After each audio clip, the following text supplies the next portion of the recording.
Saudara-saudara kekasih dalam Tuhan Yesus Kristus, pada kesempatan ini kita akan melanjutkan video saya yang sebelumnya mengenai eskatologi ya.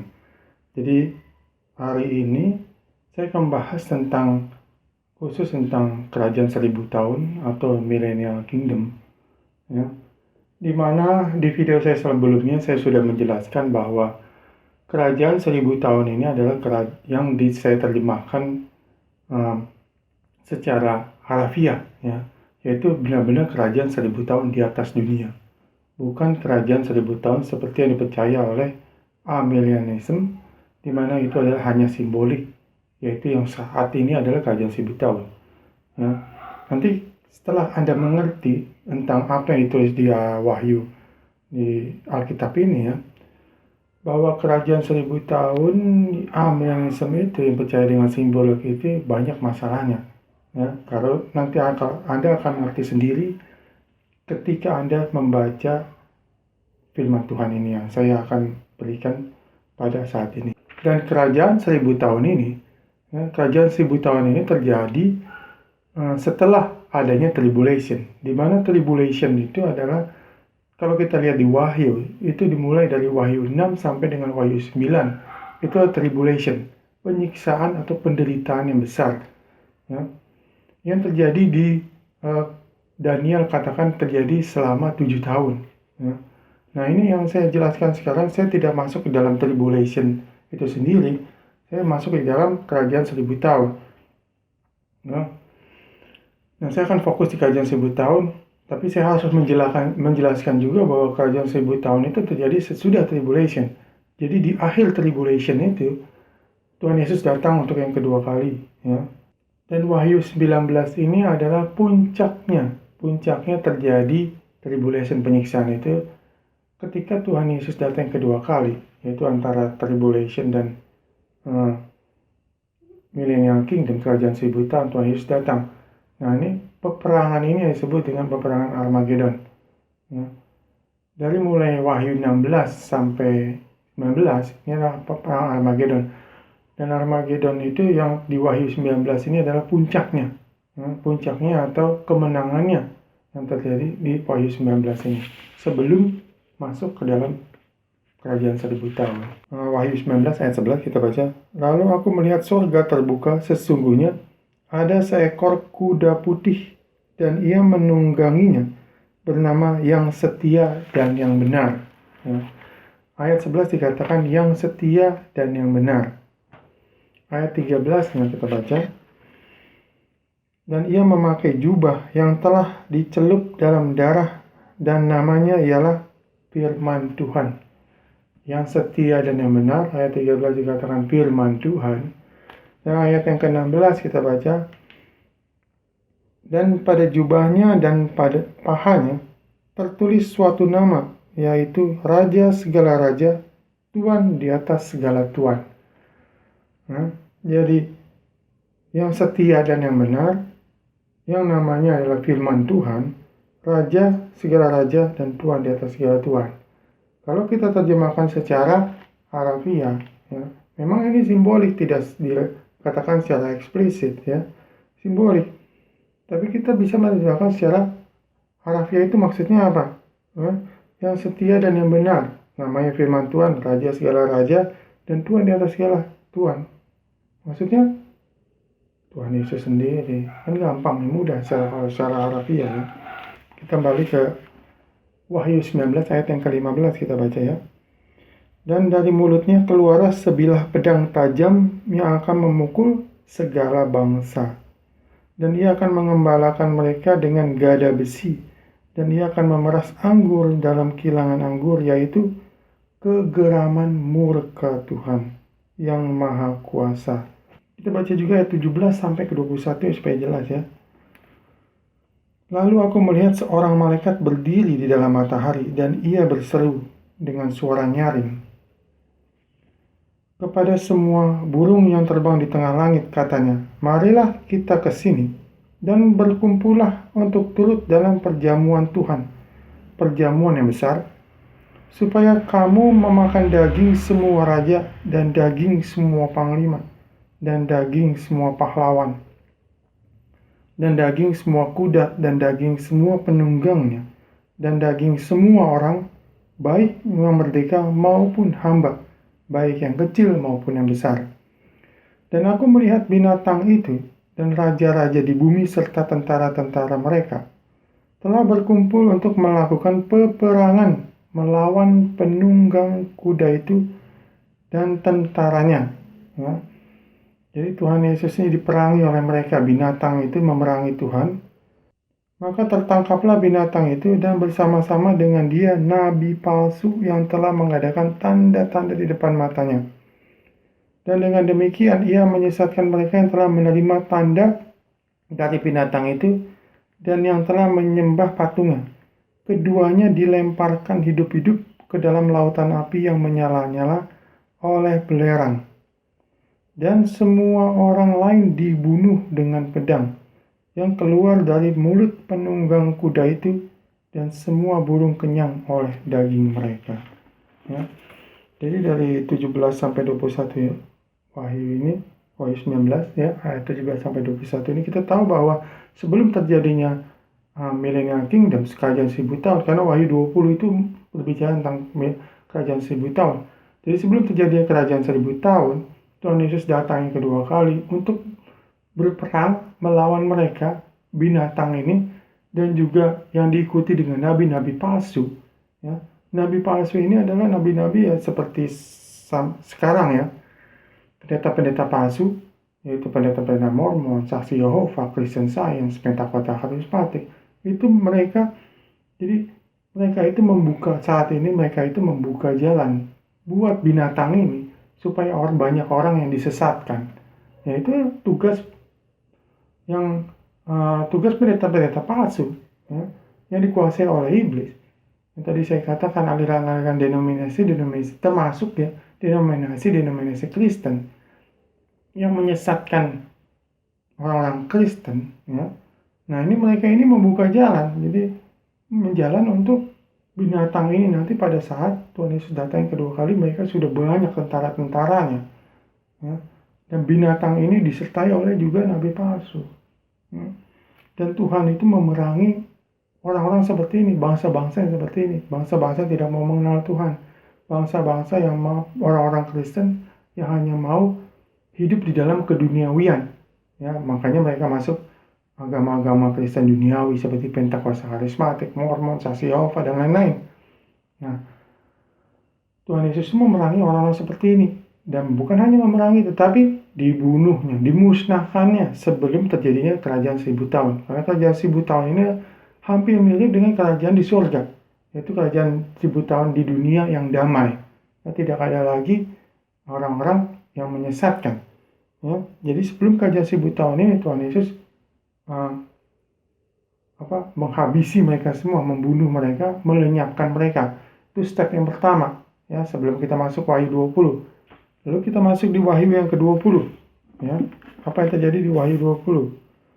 Step yang kedua.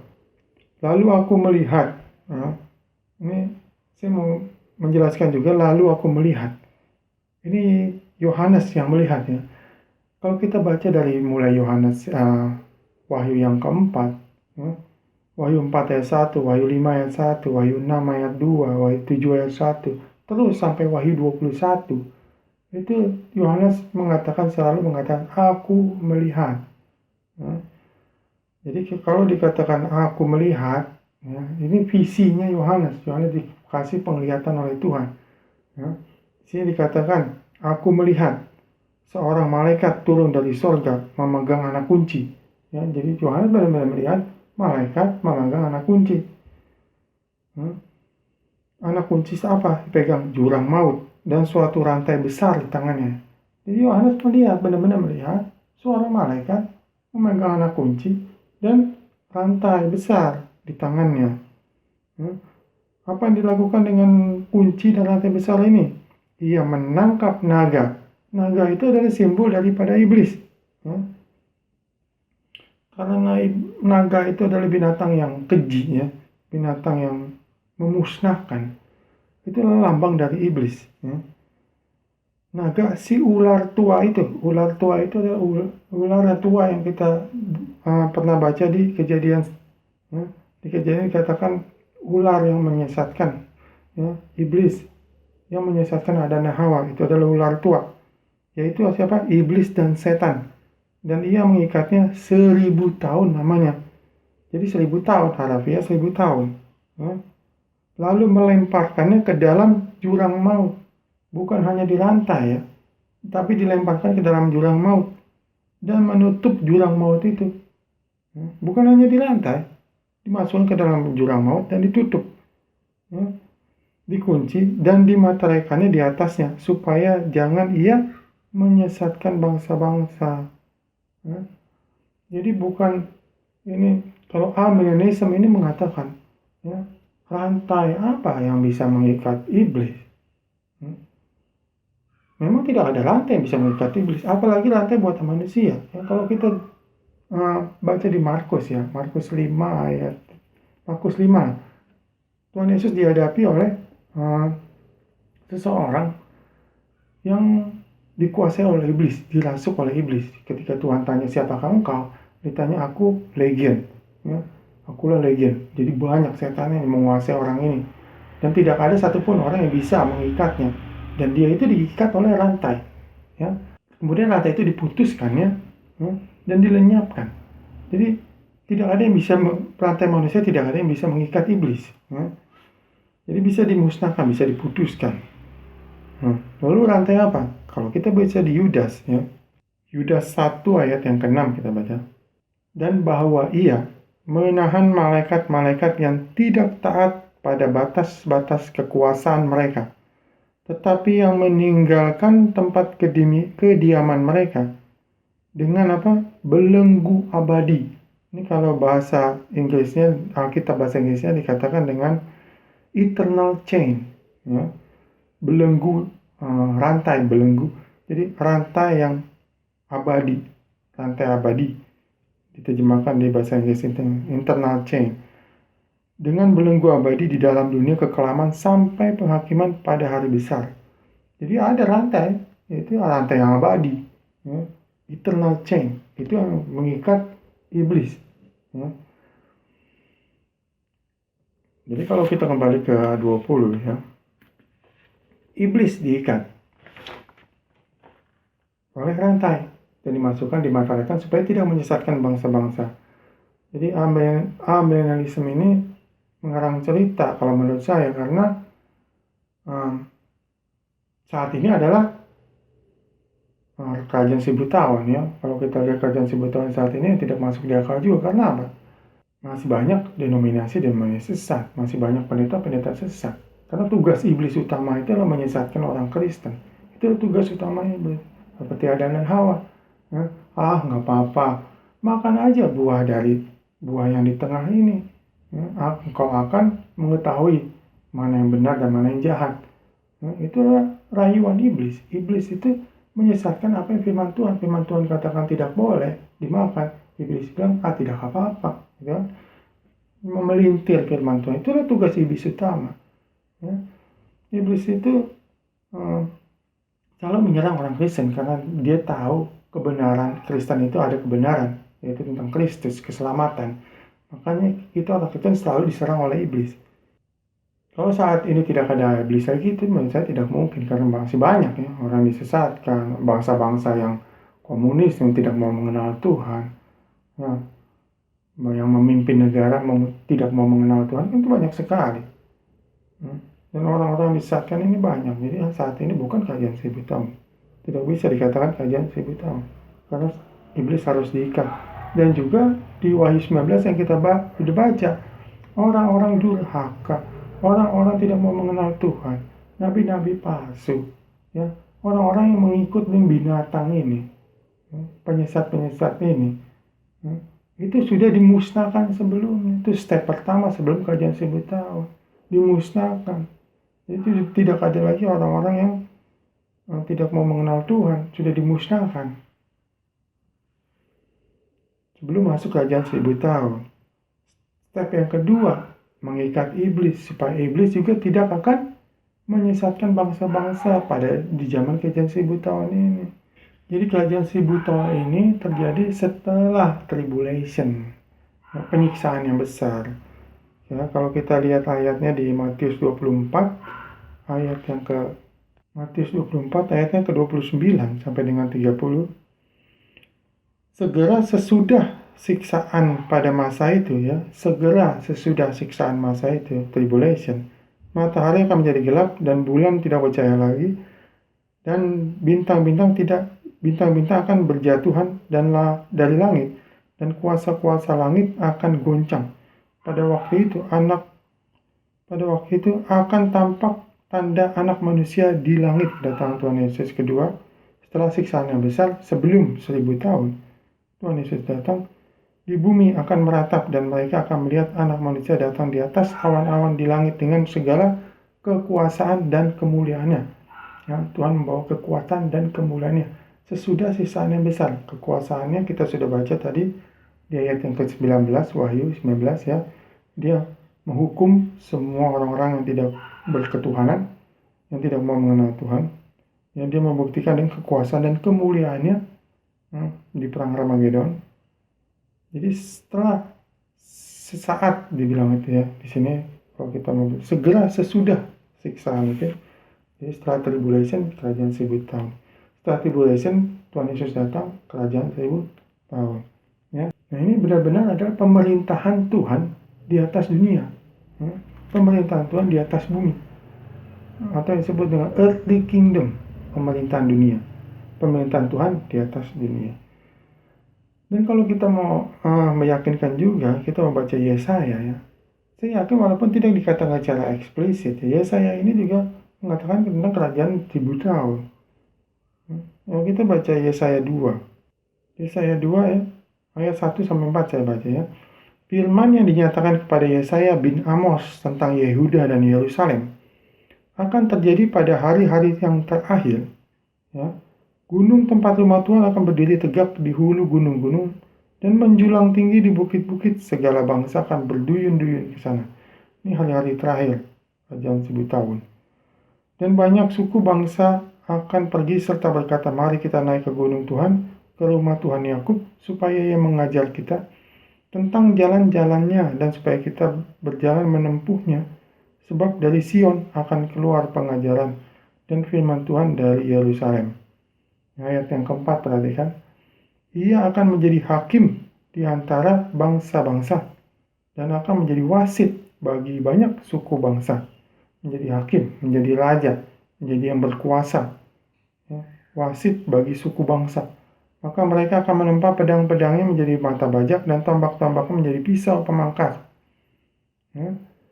Bangsa tidak akan lagi mengangkat pedang terhadap bangsa dan mereka tidak akan lagi belajar perang. Ada kedamaian di kerajaan 1000 tahun. Tombak-tombak yang biasanya menjadi pedang-pedang menjadi untuk perang dipakai juga untuk berkebun di kerajaan dalam 1000 tahun. Ya, untuk mengelola tanah. Jadi tidak ada lagi perang. Damai di kerajaan 1000 tahun. Kita lihat juga di Yesaya 9 ayat 6. Sebab seorang anak telah lahir untuk kita, seorang putra telah diberikan untuk kita. Ya. Anak putra, yaitu Tuhan Yesus. Lambang pemerintahan. Ya. Ada di atas bahunya dan namanya disebutkan orang penasihat ajaib, Tuhan yang perkasa, Bapa yang kekal, Raja damai. Ini sama dengan Wahyu 19 ayat 16 kalau Anda baca. Ya. Penasihat ajaib, Raja perkasa, Bapa yang kekal, Raja damai. Diberikan untuk kita lambang pemerintahan. Yang dia akan memerintah, ya, di dalam kerajaan 1000 tahun. Jadi lambang pemerintahan itu Tuhan Yesus. Nah, kita kembali ke ayat yang keempat, ya. Wahyu 20 ayat yang keempat. Lalu aku melihat tahta-tahta dan orang-orang yang duduk di atasnya. Kepada mereka diserahkan kuasa untuk menghakimi. Nah, Yohanes melihat tahta-tahta dan orang-orang yang duduk di atasnya, kepada mereka diserahkan kuasa untuk menghakimi. Nah, ini siapa saja nih diberikan kuasa untuk menghakimi? Duduk di atas tahta-tahtanya. orang-orang yang duduk di atasnya. Ya. Kalau kita baca mulai dari Perjanjian Lama ya, Daniel 7. Ini saya pakai handphone untuk baca Alkitab supaya lebih cepat ya. Ini saya juga megang Alkitab asli. Daniel 7 ayat 18. Sesudah itu, orang-orang kudus milik Yang Maha Tinggi akan menerima pemerintahan. Dan mereka akan memegang pemerintahan itu sampai selama-lamanya, bahkan kekal selama-lamanya. Jadi orang-orang kudus Perjanjian Lama ini akan menerima pemerintahan dari Yang Maha Tinggi. Orang-orang kudus Perjanjian Lama, nabi-nabi, semua di Perjanjian Lama, orang-orang kudus, orang-orang yang percaya di Perjanjian Lama, ya, akan juga memerintah, diberikan tahta pemerintahan. Bagaimana dengan di Perjanjian Baru? Kita lihat di 1 Korintus, atau kita baca dulu di Matius ya. Matius yang ke-19 ayat 28, kita baca. Kata Yesus kepada mereka, pada muridnya, "Aku berkata kepadamu, sesungguhnya pada waktu penciptaan kembali, kerajaan 1000 tahun, apabila Anak Manusia bersemayam di tahta kemuliaannya, ketika Tuhan Yesus menjadi Raja di kerajaan 1000 tahun, kamu yang telah mengikut aku," itu murid-muridnya, "akan duduk juga di atas 12 tahta untuk menghakimi ke-12 suku Israel." Berarti orang kudus di Perjanjian Baru, para rasul, 12 murid, ikut memerintah, ya, menghakimi ke-12 suku Israel. Ya. Nabi-nabi Perjanjian Lama, rasul-rasul, murid Tuhan Yesus di Perjanjian Baru, ikut memerintah. Lalu siapa lagi? Kita baca 1 Korintus 6. 1 Korintus 6 ayat yang kedua, kita baca. "Atau tidak tahukah kamu bahwa orang-orang kudus akan menghakimi dunia?" Paulus mengatakan orang-orang kudus akan menghakimi dunia. "Dan jika penghakiman dunia berada dalam tangan kamu," orang kudus akan menghakimi dunia, dan jika penghakiman dunia berada dalam tangan kamu, berarti tangan siapa? Orang kudus.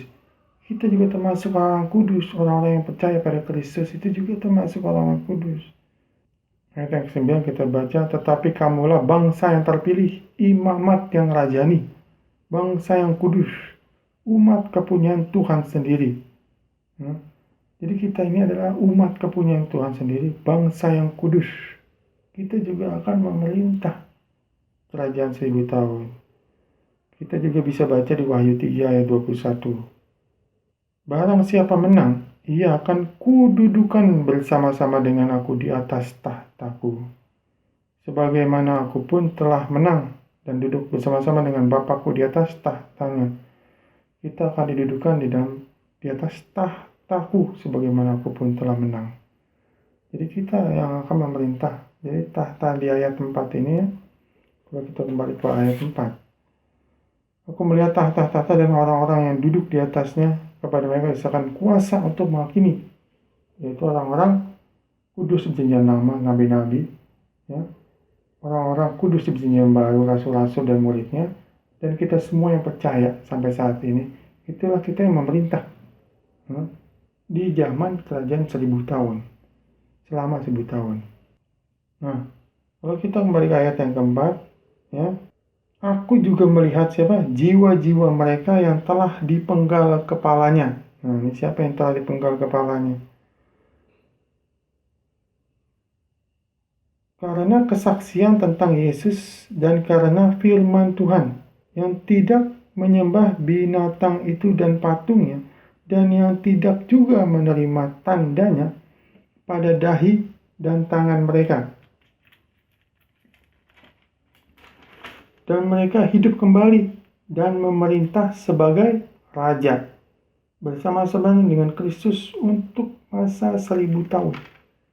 Ya, jadi ada dua kelompok, orang kudus yang dibangkitkan, ya, dan jiwa-jiwa yang dipenggal kepalanya. Aku melihat jiwa-jiwa yang dipenggal kepalanya yang tidak menerima tanda.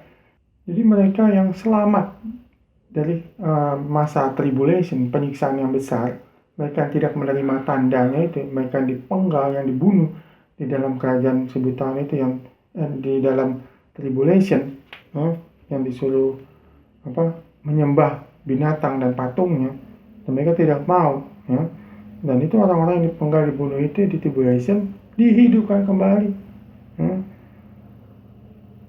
dan mereka semua dari orang kudus perjanjian lama, perjanjian baru, dan kita semua yang sudah mati dibangkitkan kembali, dan mereka yang sudah mati dalam tribulation dibangkitkan kembali dan menjadi raja.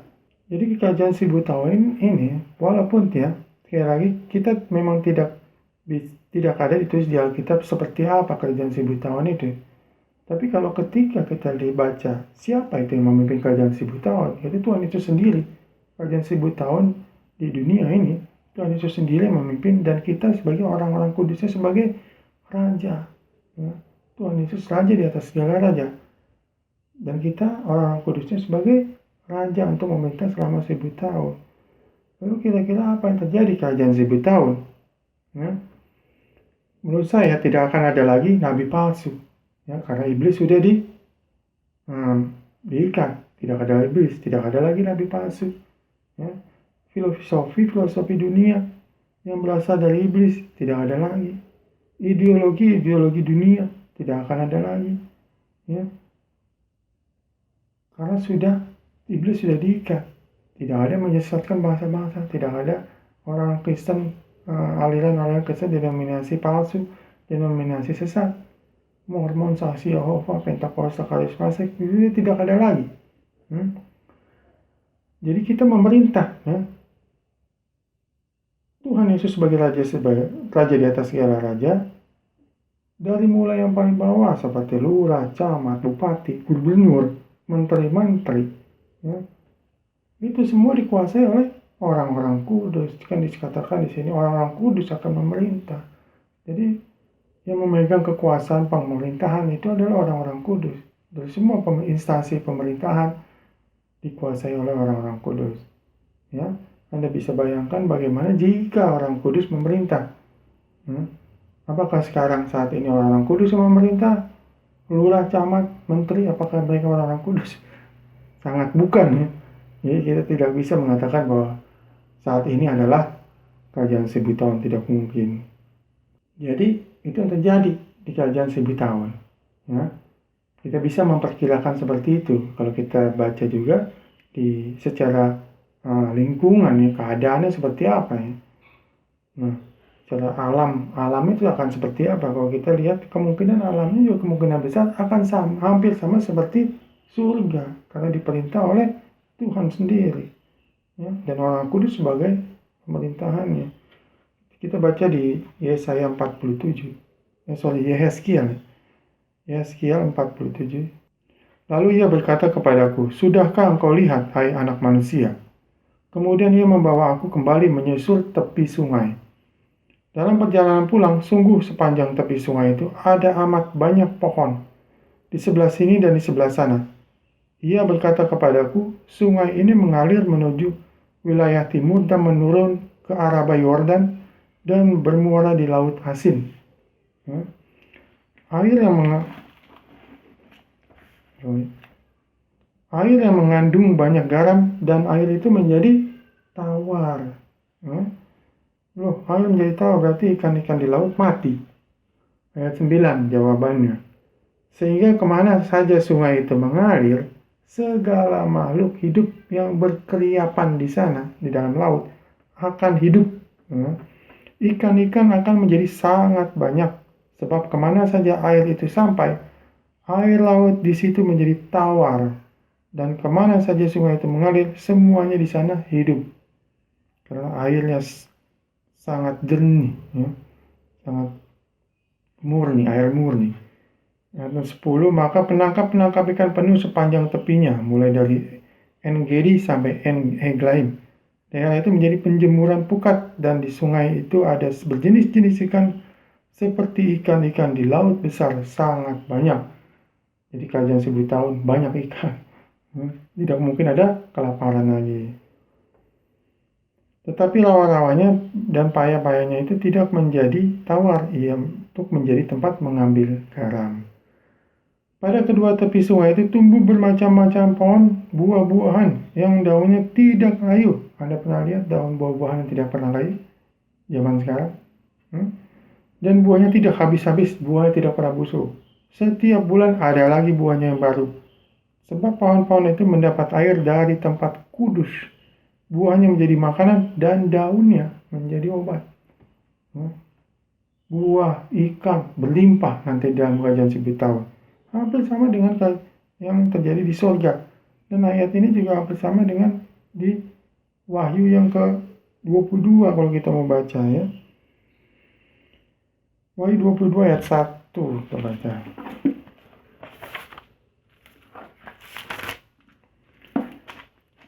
Ayat 1 sampai dengan 3 ya. Lalu ia menunjukkan kepadaku sungai air kehidupan yang jernih bagaikan kristal, sama dengan Yeskiel ya, dan mengalir keluar dari tahta Tuhan dan tahta anak domba itu. Di tengah-tengah jalan kota itu, yaitu menyeberang sungai itu, pohon-pohon kehidupan yang berbuah 12 kali, sama dengan Yeskiel. 12 kali setiap bulan ada buahnya. Gak ada musim buah, setiap bulan musim buah. Tiap-tiap bulan sekali, dan daun pohon-pohon itu dipakai untuk menyembuhkan bangsa-bangsa. Maka tidak akanlah ada lagi laknat, tahta Tuhan dan tahta anak domba akan di dalamnya, dan hamba-hambanya akan beribadah kepadanya. Jadi seperti itulah lingkungan kehidupan di dalam kerajaan 1000 tahun. Secara alam sudah tidak ada, mungkin sudah tidak ada lagi gurun pasir, karena air di mana-mana akan mengalir dan akan ditumbuhi dengan pohon-pohon, ikan-ikan, dan buah-buah yang berlimpah. Jadi benar ini kerajaan 1000 tahun ini kerajaan yang damai, diperintah oleh Tuhan, diperintah dengan orang-orang pemerintahan dari mulai yang terendah sampai yang tertinggi, itu dikuasai oleh orang-orang kudus. Segala macam keputusan berarti keputusan orang kudus, keputusan yang sempurna. Jadi kerajaan 1000 tahun yang kerajaan Tuhan yang damai di atas dunia. Itulah kerajaan 1000 tahun yang menurut Alkitab, yang mendekati Alkitab. Kita sudah lihat beberapa ayatnya sesuai dengan Alkitab. Saya rasa cukup sekian dari saya pada saat kesempatan ini mengenai kerajaan 1000 tahun ini ya. Nanti saya pada waktu ini saya hanya bisa membuat satu video dalam satu minggu ya, karena banyak sekali yang harus saya lakukan ya. Jadi minggu-minggu yang akan datang saya akan membahas tentang rapture, yaitu pengangkatan, dan tribulation, yaitu penyiksaan yang besar. Supaya Anda mengerti secara lengkap dengan ekskatologi ini. Kalau ada pertanyaan, silakan tanya di bagian pertanyaan di bawah ini. Silakan tanya apa saja. Kalau nanti kurang mengerti, saya akan jawabnya paling tidak seminggu sekali ya. Sekian dari saya. Kasih karunia dan damai sejahtera menyertai kita semua. Amin.